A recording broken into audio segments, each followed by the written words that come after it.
You want to make sure that you're getting recognition for the good work that you're doing. You're lifting your head up so people know who you are. And that's going to help with future opportunities. It's going to help when, you have a certain agenda for something that or a program or an initiative that you want to get through, particularly in bigger companies. Networking is so important to get things done. And I'm not sure people spend enough time doing that. And it doesn't have to be so formal. It can be having a coffee with someone, having a connect. You see an article that you like, you send it to them. And at some point, it will come back to you. And I think being really supportive of people in your network too are really important. If someone comes to you and asks you for help. Welcome to the CEO Sessions, hosted by Ben Fanning. And here's Ben. Welcome to today's show. I've got an episode in store for you that really delivers the goods with Chief Human Resource Officer and Executive Vice President Natalie Rothman over at Advance Auto Parts. If you're not familiar with Advance Auto Parts, it's a $9.6 billion organization. It's on the Fortune 500 with 70,000 employees. It's an American automotive aftermarket parts provider headquartered in Raleigh, North Carolina, where it serves both professional installer and do-it-yourself, aka DIY customers. Prior to joining Advance, she served in senior leadership positions at PepsiCo for 10 years. And before that, she worked as an employment attorney with the law firm Brown Raysman in New York City, which we get into some fun stories about that time in her life. And then prior to joining Brown and Raysman and working there, she served in recruiting and talent management with roles with the Estee Lauder companies, Freeride.com and Gundersen Partners. Natalie has earned her bachelor's degree from Ithaca College, a master's degree from American University, and a juris doctorate law degree from Brooklyn Law School. What you'll discover in this episode today is how travel changes you as a leader and what makes Israel such a special destination for any leader to visit. And then we get into how COVID-19, which this episode was recorded during the pandemic, how it tested Natalie's mettle as a leader and the three-part framework of how she succeeded. Then we go into the one behavior that emerged during the lockdown that Natalie would like to continue beyond the pandemic. And then we get into a really interesting section that I think you'll find a lot of benefit from on the essential distinction between mentors and sponsors and why you need both in your career.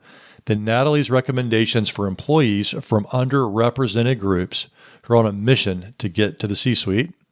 Then we deep dive the playbook, and specifically Natalie's playbook for creating your own personal board of directors. This is one of my favorite parts of the interview, packed with helpful strategies and little nuggets there.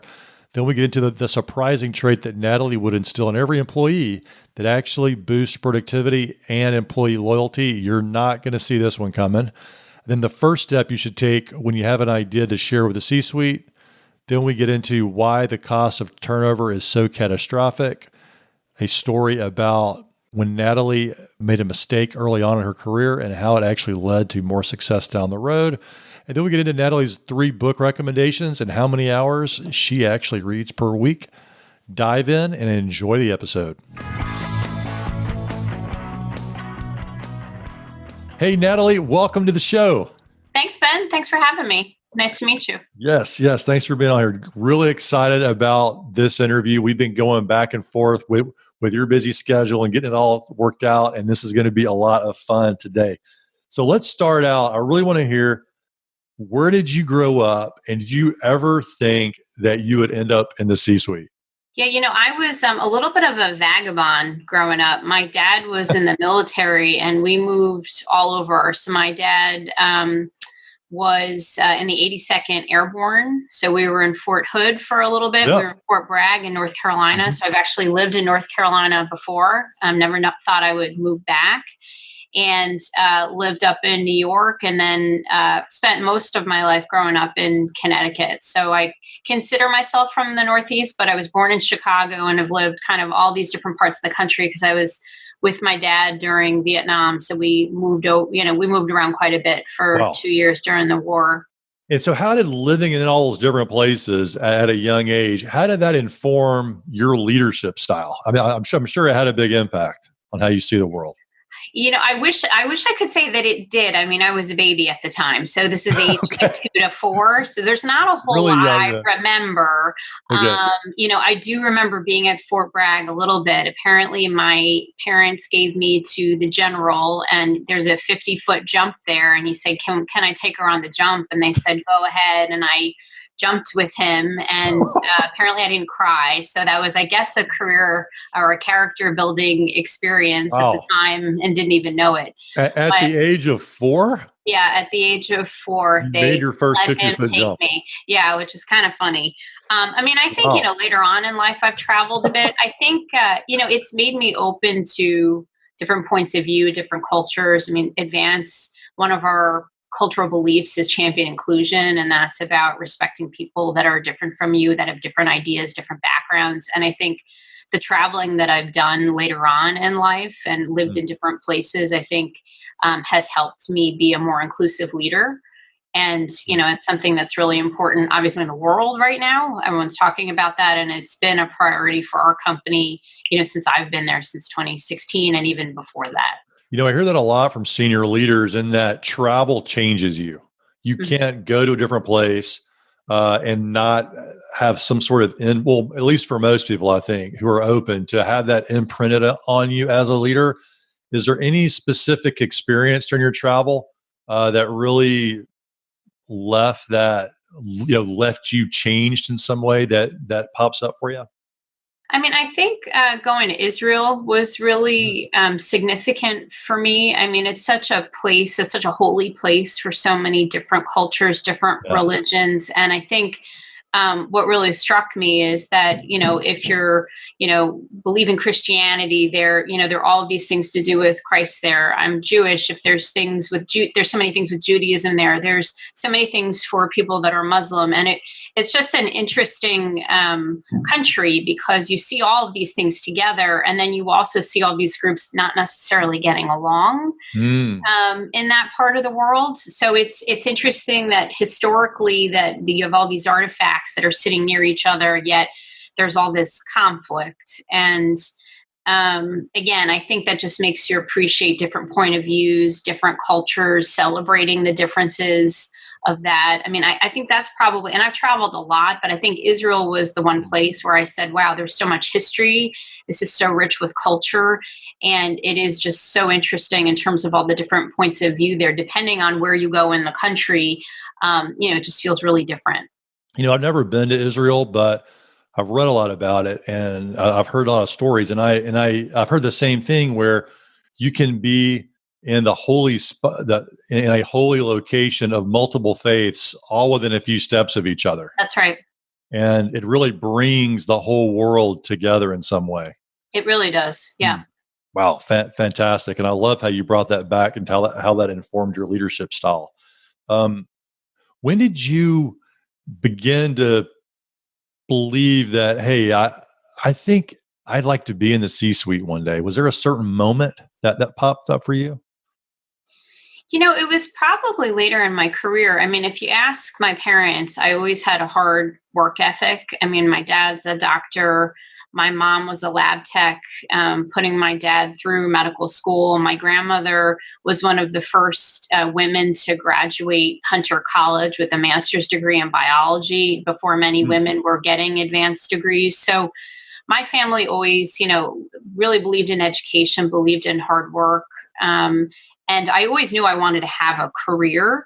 I think that once I got to PepsiCo and I started seeing what it was like leading people, and I started seeing what it was like with some of the senior leaders that I worked with, I was just really inspired. I worked with a lot of amazing people. The CEO that we have today, Tom Greco, I knew him from PepsiCo. There were a bunch of leaders there that were great sponsors and mentors for me. And just seeing how they led was just such a great example of, the leader I thought that I wanted to be. And then there are also leaders you work with where you say, you know what, maybe that style is not for me. But I think it was when I was at PepsiCo that I started feeling like, you know what, I do want to do something bigger. I do want to do something more. And I had a lot of life changes there. I got engaged to my husband when I started working there. I got married, had my son. My son's now 12. So at the beginning, there were a lot of things. Work was important, but all of these things and personal things in my life were important too. So I was balancing both. And then I think, my son got to a certain age where I said, I want to put the foot on the gas pedal again and really trying to see how I could accelerate my career. But I think that's when it started. I don't think this is something that I thought about at a young age, other than I wanted to have a career. I always liked working and being independent and kind of making my own money. And, that's, I think just an ethic that my parents instilled in me. So your parents really planted the seed early on. It wasn't, hey, Natalie, you're going to go out and become a chief human resource officer, but it was, hey, about being ambitious, having a drive, wanting to work, want to make a contribution. Yes. And then it sounds like you got into it in a work environment at PepsiCo that really fostered your development. It had some good mentors, it sounds like. I did. I mean, it's interesting because my dad is a neurosurgeon, and, lots of jokes when you grow up about how things are not neurosurgery or brain surgery. And I didn't understand what that was. So it was kind of funny. Yeah. But, he as I grew up, I always noticed he was saving people, helping people. So there was this human element at home. And I think that's what interested me so much in human resources and people. My brother is a fireman, so he takes care of people too in a different way, and a paramedic and an ENT. He's now captain in the fire department in Hallandale, Florida. We're really proud of him. But I think, it started at we started seeing like, wow, Dad saves all these people's lives, and what can you do that's going to have an impact and actually help people? So, that was something I think early on that I was taught. I think at PepsiCo on the mentor thing, I had mentors, I had sponsors, which helped me not only get different roles, but helped me with, different programs that I wanted to do at PepsiCo. There was a program I put together to help retention of females in sales. It was called the Pinnacle Program, and Tom Greco and Al Carey and a whole bunch of other people were super supportive of that program. It still goes on today, and it's helped promote a lot of females in sales. They're not typically in the past there weren't a ton of females in sales, so it helped with representation and again helped with I&D. So that was helpful. I think it is important, though, to know the difference, because a mentor, is someone you can talk to who can be supportive of you. A sponsor really has the power to hire you and make decisions about your career. And it's interesting because sometimes and people I think do this too, I had thought maybe someone was a sponsor for me and they really weren't. They were really more of a mentor. So you need to have both. And it's also, I think, important not to confuse what role people are playing or willing to play. And I think actions speak louder than words. If someone says, I'm going to sponsor you, and they don't take actions in terms of helping you get promoted or advance your career, they're telling you without telling you that, maybe they like you, but maybe it's really more of a mentor role that they're taking on versus kind of fighting for you as a sponsor. Wow. So sponsoring almost sounds like, it sounds very proactive, like someone's actually taking a very proactive approach. What recommendations do you have, Natalie, for someone who says like they thought they had sponsors, but they're really mentors, and they're listening to this podcast now? They're like, man, I really don't have a sponsor in my organization, in my life. What recommendations do you have for them, or for first steps for them to take? Well, it's funny, in the Sheryl Sandberg book, Lean In, Sheryl Sandberg, I can't speak this morning. I think there's a chapter in there, Are You My Mentor? Right. So what you don't want to do is ask people if they're a mentor or sponsor, because I think that will put people on the spot. But she has a whole chapter on that, which is kind of funny. I think it's important for people to develop their own kind of power circle of supporters inside of work, outside of work, people in the community. What role do they play in your life? Maybe it's has something to do with your faith. Maybe it has something to do with your extended family.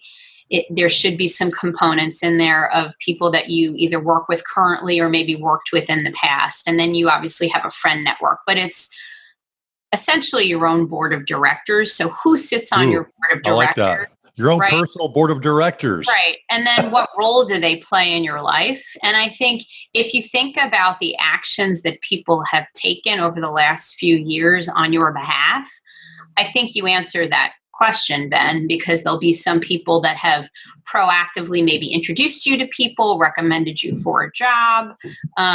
They've really taken this role of trying to help you progress in your career versus being a sounding board. And you need both. But being more of a sounding board or someone that you can talk to, that's probably more in the mentor space. I really like that. The first step is a little bit deceiving because you're saying, look at the people that are already there, the people that have already played those roles, and then start to really understand what the difference is. Yes. So and then begin to sort of classify. Once you have those people identified, then you can determine if you really need to go out for some other people in different categories, but to create your own personal board of directors. So for the listeners, Natalie just gave you a playbook on creating your own personal board of directors. So go out and apply those strategies, and let's see how it goes for you. Now, one of the things I'm really curious about, so in my research, and this really just jumped out at me, Natalie, I'm looking, HR leader background, and then I see law school pop up. And that caught me off guard. What was it about law school that drew you to go pursuing this additional degree? And how has that informed your leadership skills? Yeah. Well, I'm a recovering lawyer. I mean, I'm still licensed to practice in New York and New Jersey. I always had thought about practicing law and going to law school. I had an opportunity to do that at American University. They had a joint degree program, and I decided at that point I wanted to be back in the workforce. I had a friend who I was working with. She actually worked for me at a search firm, and she said, I'm applying to go to law school. Would you write me a recommendation? And I said, I've always wanted to go to law school. So we decided to apply.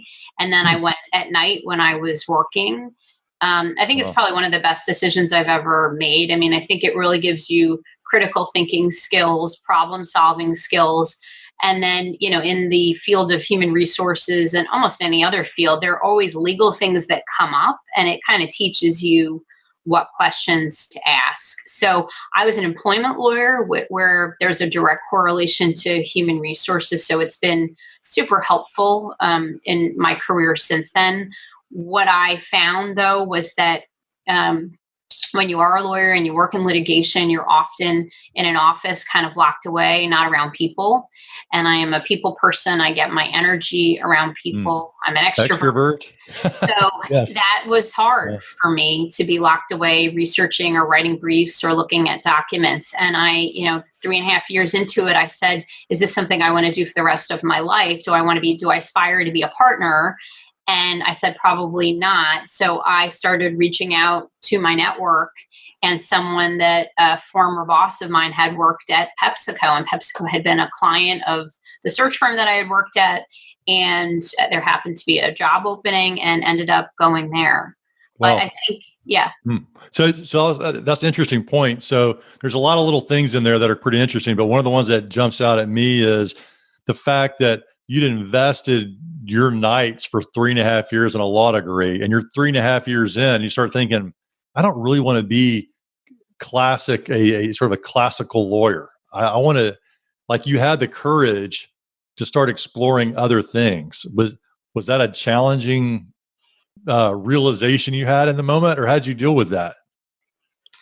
No, I mean, again, talking about my family, I mean, education is an investment in you. And I mean, if you make learning as a priority in your life and you're a lifelong learner, getting another degree is just an investment that no one can ever take away from you. So I just saw it as let me try this and see if I like it. Again, I realized that being in a New York law firm was not for me. There were lots of crazy stories, which I probably won't share today. But feel free to share one if you do. It was a very tough place to work. I mean, I think the biggest learning I had from that experience is getting comfortable being uncomfortable, because you graduate law school, you have no idea what you're doing. And you're supposed to be productive and start billing when you start working, and you don't really know how things work. And there were a lot of times where I was expected to do things and within 2 hours, an hour, file something in a court, didn't know how to do it. I remember once I came into the office and there was a brief due that morning and the internet was down, and you need the internet to look up all these cases. And I went into the partner's office and I said, well, I'm not gonna be able to do this. The internet is down. And he said to me, well, there's this thing called the library and there are books there. And I suggest you go there and look up what you need to look up to get this case filed. So you just, you figure it out, but it kind of teaches you, what, it's okay. You don't need to have all the answers as a leader. But you have to get comfortable knowing that you're not going to know everything, and you have to figure out how to either rely on people that you work with, be comfortable with that you've hired people smarter than you and they're going to help you out, or figure out what it is that you need to know to, get the right answer. Wow. And by the way, I worked in New York and I can totally relate to that, that kind of experience. And what I love about your perspective in talking to you so far is you're constantly emphasizing a mindset shift to what did I learn from that experience and what's the growing opportunity. So I'm really hearing that pattern throughout what you're sharing today, Natalie. One of the things I wanted to ask you, this is a little bit of a different question, but what recommendation do you have for someone who is from an underrepresented group in the C-suite and wants to get there? So they want to get into the C-suite. Right. They want to be in the C-suite, but they're from an underrepresented group. Are there any strategies or recommendations that you have for them? Yeah, I think there's a lot of stuff that someone can do. I think first off, look at your board of directors, right? And do you feel comfortable with the people that are within your network? And I think networking is super important. And it's not only who you know, but really who knows you and who knows your work. I think sometimes people don't take recognition for the good work that they do, and they kind of put their head down and think that the work will speak for themselves. That's not always the case. I don't suggest that people become over promoters, but I do think it's important for others to know the good work that you do. And then, speak to your sponsors and your mentors about it, to say, this is something I'm really interested in doing. What feedback do you have for me in terms of what do I need to do for my development? And then those people will refer you to opportunities or help you think through opportunities as they come up. But I think this mentoring component for people in underrepresented groups is really important. And I think that, again, it's a conversation that lots of people are having now. And I think a lot of companies like Advance are creating accelerated leadership programs for people of color, more mentoring, more ways to create visibility for people. So I do think over time there'll be more resources available to help people. But I think, some of the strategies are similar, and then some are, you need to lean in a little bit more and really ask people for support and not be afraid to ask for help if you need help. Wow, that's fantastic. Really another playbook for getting to the C-suite and understanding. It just sounds so proactive. I feel like so many employees, they are just reactive, or they're waiting for someone to choose them or to get up, to move up. And what you're talking about is really an incredibly proactive playbook.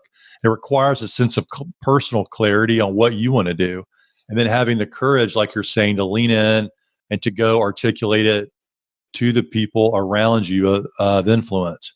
And I'm curious a little bit about how, and another thing you alluded to was, so we talked about it from really the individual level. You, as a highly leveraged leader at Advance Auto Parts, what are you doing in the organization from a leadership perspective to help them? Yeah, I think the first thing I would say is you own your career. So I think if you're waiting for the company to get you promoted, you're going to be waiting. It's a partnership, but at the end of the day, you own your career. At Advance, we have 2 cultural beliefs. We have 6 in total, but 2 that I think relate to your question are grow talent. So every leader is responsible for growing the talent on their teams and developing people as well as developing themselves, and then champion inclusion. And we have 9 different team member networks with lots of different cohorts. We have 50 different chapters across the United States these team member networks are communities of people that either, they're focused on career development, they want to give back to the company, and they have a strategy in terms of what they want to accomplish. And that is a great way for people to not only get involved in the culture in advance, but also take a leadership role in making a difference for, these communities of people. And anyone can join. So, if you're interested in, the Women in Motion Network, which is our female network, there are men that join that. Fuego is for Hispanic, and there are non-Hispanic people that join. And then we just created an initiative through Align, which is our African American network, and it's called Advancing Black Pathways. And, the three components that we hope to accomplish with Advancing Black Pathways, and we've already started working on, is how do we influence and have an impact in the communities that we serve, the culture, of Advance, and then careers of our team members. And there's a bunch of different things that we're doing. One thing right now, which I think is topical, is, voter awareness. We just did a voter, nonpartisan voter awareness campaign and education for people that apply to all of our team members, across the U.S. We've got, 68,000 team members.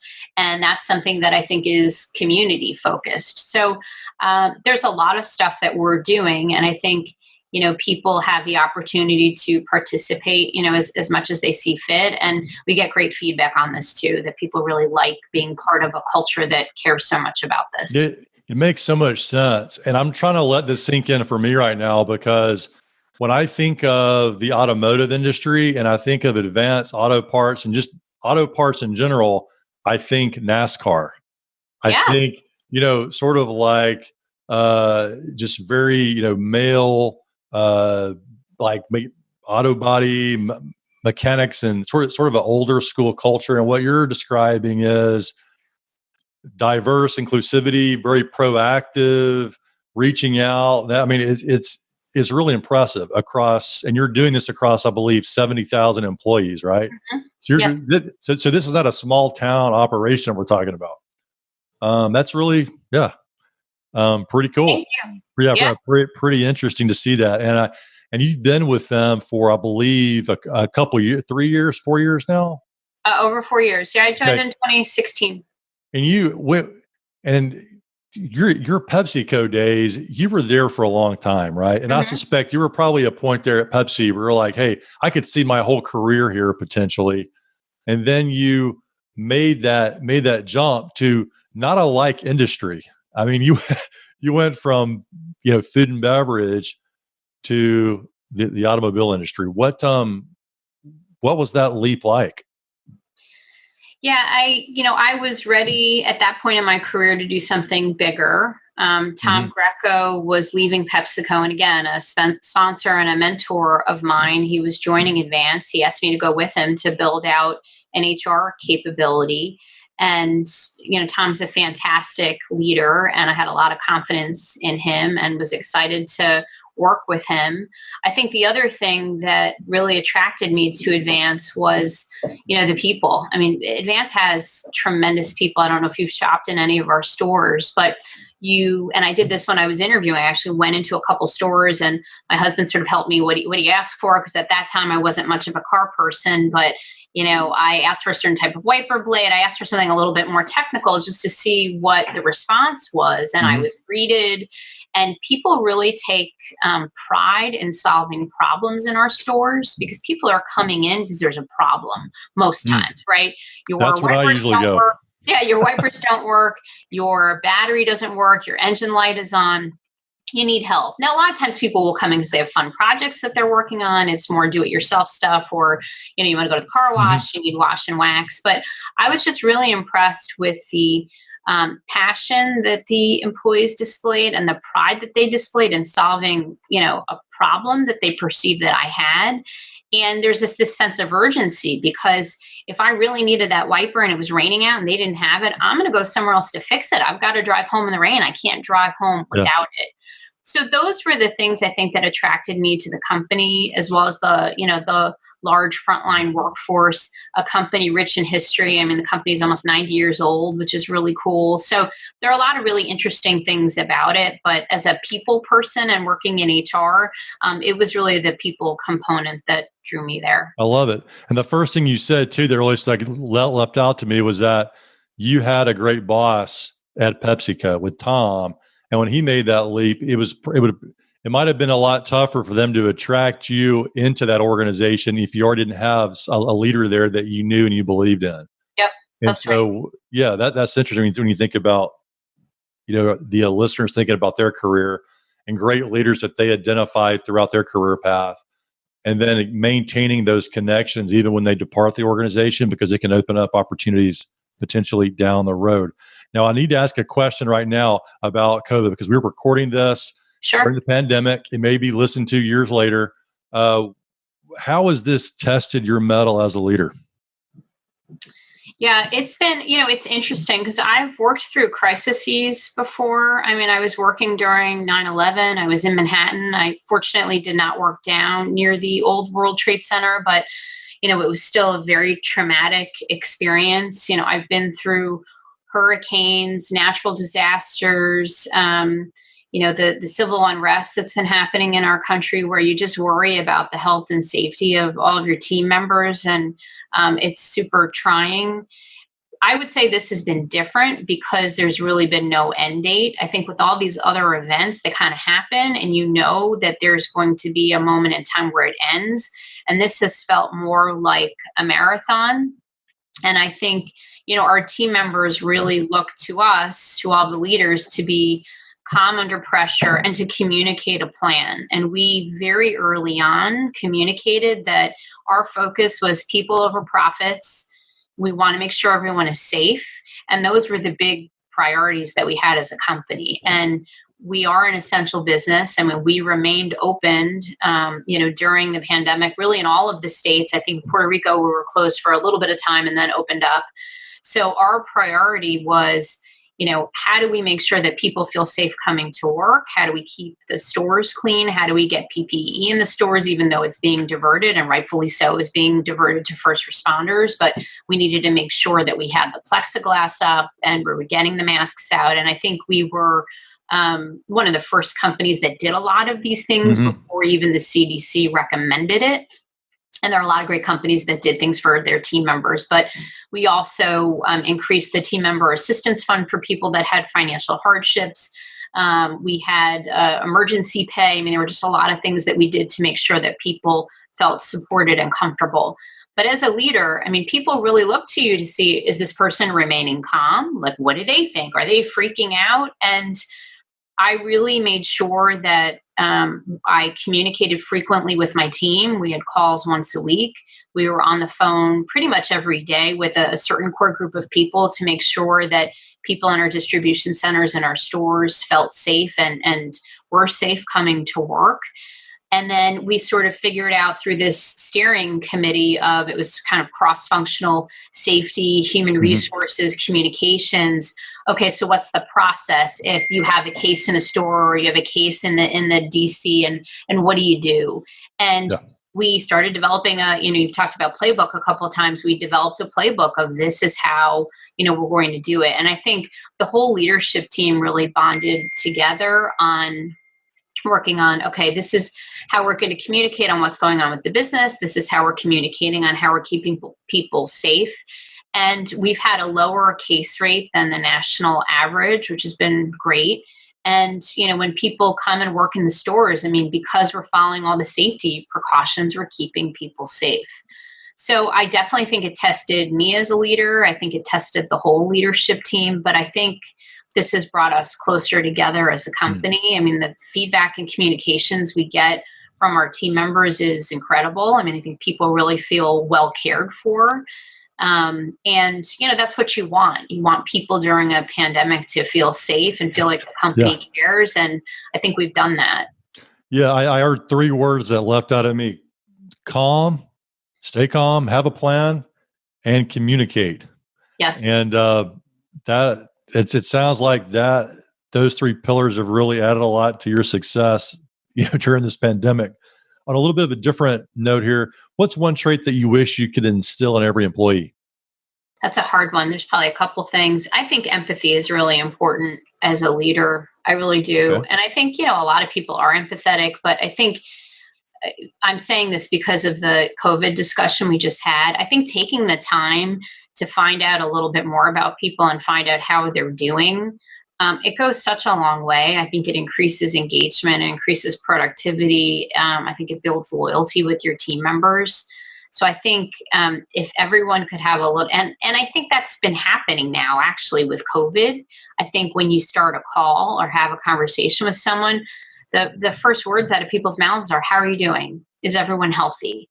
And wouldn't that be an amazing thing for us to just keep doing beyond this? I mean, a silver lining to come out of, such a crazy year that we've had.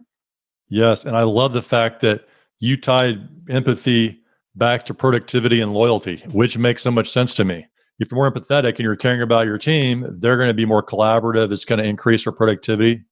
And the loyalty thing is a no-brainer with empathy. It makes a lot of sense. And I love the idea of continuing that beyond. I mean, it's a great practice. That's one of those lockdown, quarantine, pandemic behaviors you want to bring back and That's right. Make part of it over the long haul for the organization. When an employee has a big idea, what's your advice on how they should communicate it to the C-suite? That's a good question. So I actually have a real life example for you. We had a bunch of employees when I first started in 2016 who felt like their voices weren't being heard.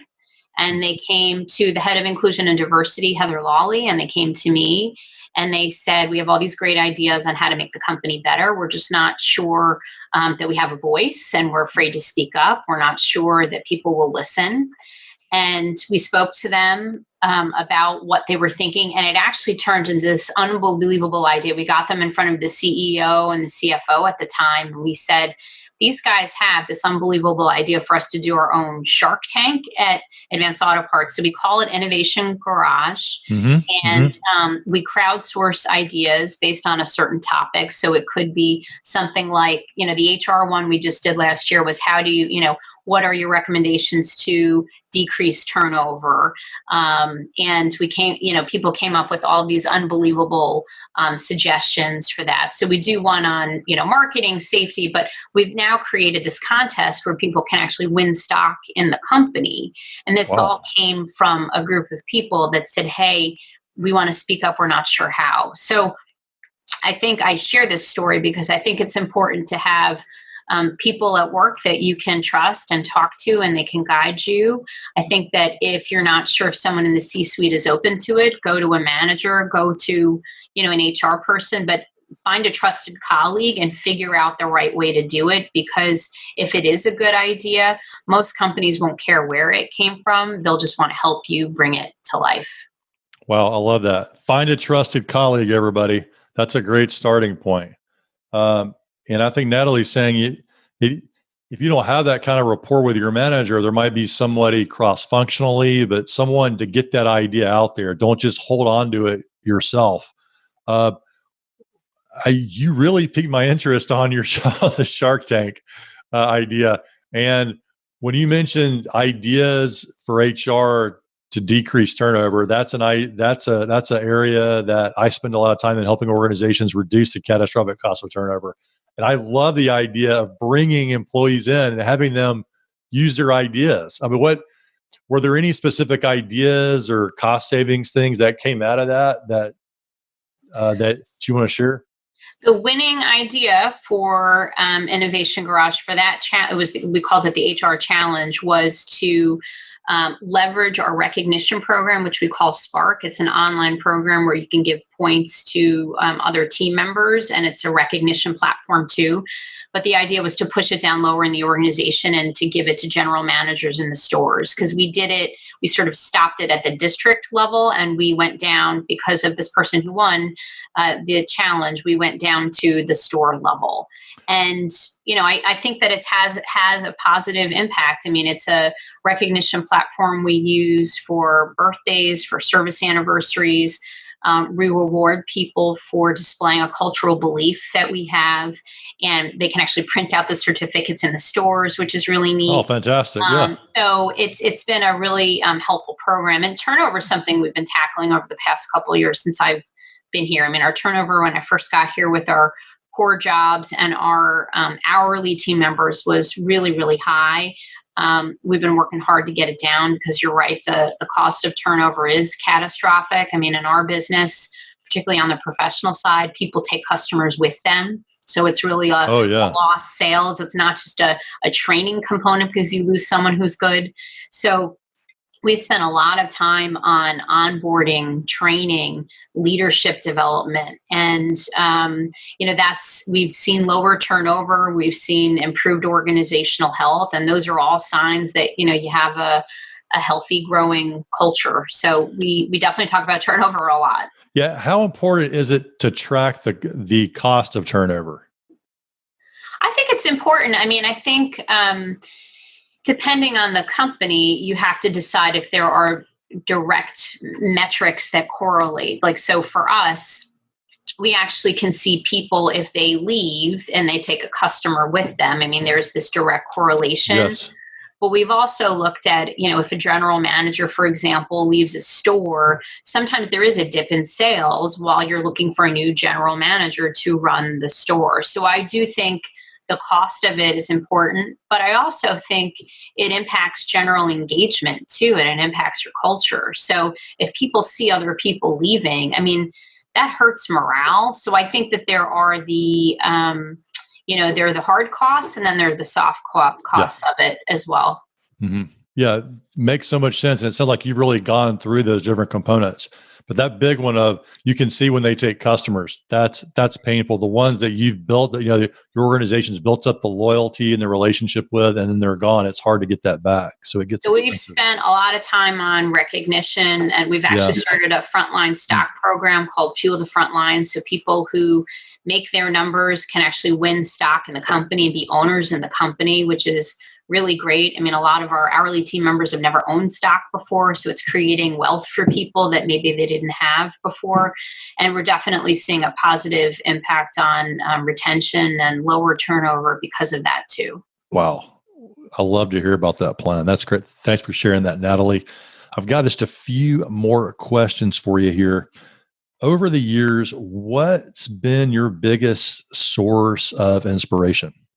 It's people that I work with, and I think it's also people in my personal life too. I mean, I think I get a lot of inspiration from my family, my husband, my son. I mean, they're always kind of challenging me to think differently. And my son in particular is 12. He's at an age where he's questioning a lot of things around him. So it actually forces us to think differently about maybe why do we do certain things. People that I've worked with in the past, I mean, I've worked with some really great leaders in the past, and they have inspired me to think about how do I want to lead a team of people, and how do I want to help a company and have an impact. And, and my parents, I would say, I mean, they're obviously getting older, but their work ethic and I think their care for other humans have made me the person that I am today. So, from a bunch of different places, I would say. When's the time you had an unexpected twist or failure in your career, and how did it lead to growth or success on down the road? Definitely as a lawyer. That was a tough experience.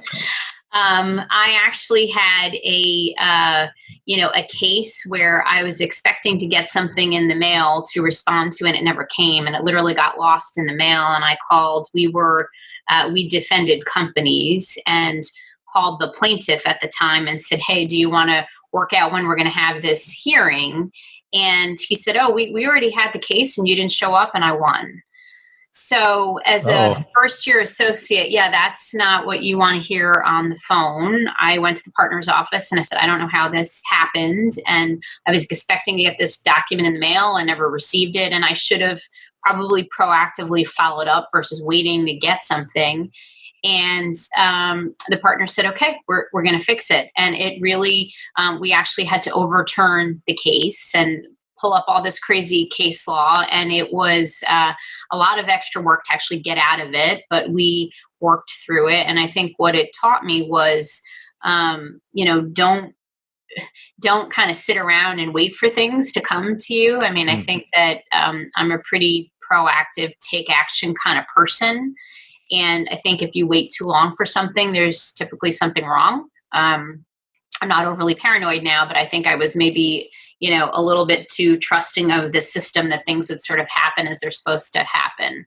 So that was a tough one. And that was it was pretty embarrassing as a young lawyer, but the people I worked with were great. And, I worked through it and kind of put it behind me. Yeah, I love that. And, one of the couple of things that pop up for me when I hear it is, number one, I can easily see how that drives your proactive nature or a contributor, or it's a great reminder to be proactive, because that's been a theme throughout this interview. Get after it, be proactive, don't wait. And the great thing about, on the flip side, being a leader, when your team member or someone that reports to you makes a mistake, what can you do to support them? And it sounds like it actually propelled you forward. Even though you're embarrassed about it, you had to do a whole bunch of extra work to right the ship. You felt supported the whole time. So I think that's an amazing story here. Just two more quick questions here. What books or newsletters, magazines, or websites do you recommend for someone who's in the C-suite today, or they're on a mission to get there? Yeah, I would recommend books on leadership. I mean, I've been reading a lot recently. I think I've had the time to read. A book that's not new, but I like a lot, is The Culture Code by Daniel Coyne. And he talks about leadership in sports, in business, in teaching, and has lots of different case studies, everything from Lee Iacocca to, John McEnroe to the San Antonio Spurs coach, and what they do to kind of develop. Greg Popovich, I think. What they do to kind of develop their people. It's really a great book for people that aspire to be in the C-suite. I think the other one that is newer and is written by someone who is kind of ex-Google and worked in Silicon Valley, it's called Radical Candor. And it really talks about, the title of it is, Radical Candor, How to Be a Kick-Ass Boss. But it really talks about how do you give feedback, continuous feedback, in a way that's firm but kind, and how do you make sure that you are building talent around you that's sustainable and can really help you go do great things. So that's another one that I would recommend. And then I just, I read the Wall Street Journal, I read the New York Times, I do read HBR articles. I find those to be pretty good too. How much time do you spend each day reading on average? Other than email, of course. Yeah, it's so hard reading these types email. of things. Yeah, I would say per week, I probably read 2 to 3 hours a week. And on times where I have breaks, if I'm on vacation or something, I will just my husband says I eat books. I will go through 2-3 books. And I go through phases of where I, love reading books. I just read the new Netflix book, the No Rules by the CEO of Netflix. And it's kind of similar to Radical Candor, but there are actually some things in it that are a little bit different. But, I will go through 2-3 books, and then I have a little bit of a dry spell and I'm just doing newspaper articles. And then I kind of go back and, read a lot more books. Wrapping up here, Natalie, what's a tool or gadget that's contributed to your success that the listeners could go out and purchase today? Well, they probably already have it, but I love my iPad Pro. I don't use paper anymore, which has been great for the environment. It's also been great since we've been working from home. I download all of my presentations on my iPad. With the iPad Pro, you can write on it. I think they have new iPads coming out now, so there's probably something better than what I had. But it's just a great way to keep notes organized. I have things organized and I can pull up from a year ago, 2 years ago. I used to have notebooks and I had lots of different organizers for notebooks, but ultimately you get through the notebooks and you have to put them away and then you have to find the information. And this is, you can kind of keyword search. So I tend to use my iPad more than I use my computer that I was given through work. Are there any specific apps that you like to use that help your productivity? note shelf on. So that's what I use to organize all of my stuff on my iPad, and I have folders for everything.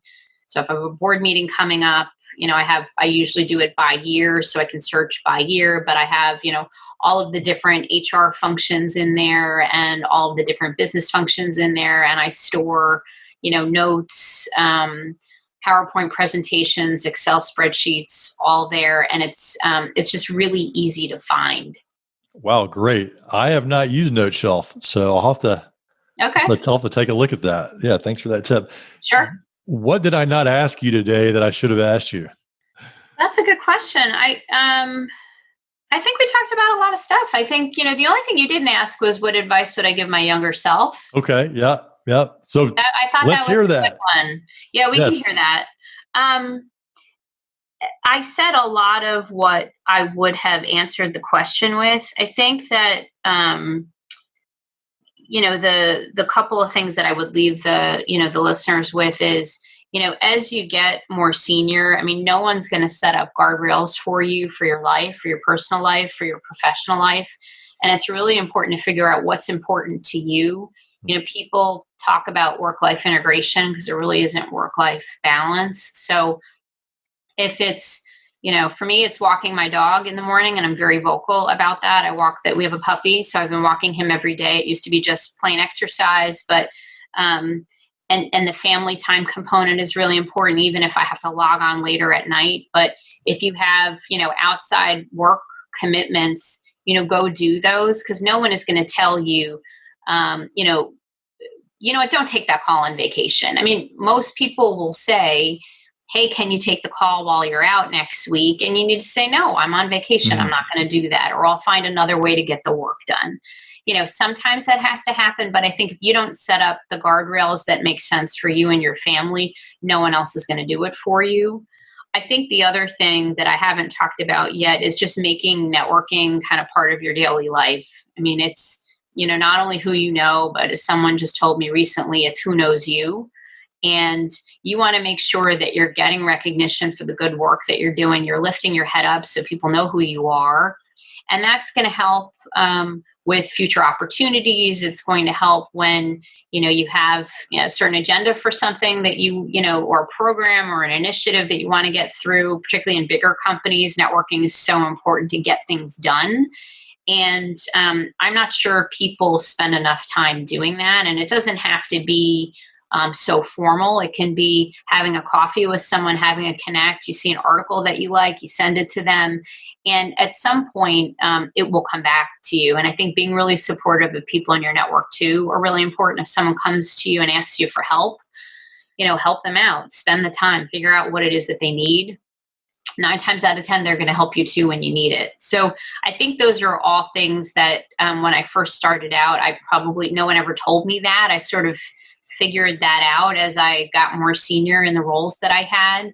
So that's why I'm, sharing it today. Yeah, I love that. There's a lot of great nuggets in there. It reminds me of on an episode 9, I interviewed Seth Goldman, who was the founder of Honest Tea, and he's the chair of Beyond Meat, and he just launched a new company called Ithaca. And he talks a lot about that. Like, first step in your career is understand what's most important to you, and then design your career, your day, your life around that, versus designing your career around just the objective of the paycheck or the title. Think about what's truly important and then layer on top of that. And I think that's interesting that it's so aligned with what you're saying. Natalie, thank you so much for being on today's show. It was a lot of fun. Absolutely. Thanks for having me. Appreciate it. Ben Fanning is a #1 best-selling author, Inc. magazine columnist, and CEO of the Fanning Group, an international consultancy and corporate training company. To learn how they can help your organization, go to benfanning.com.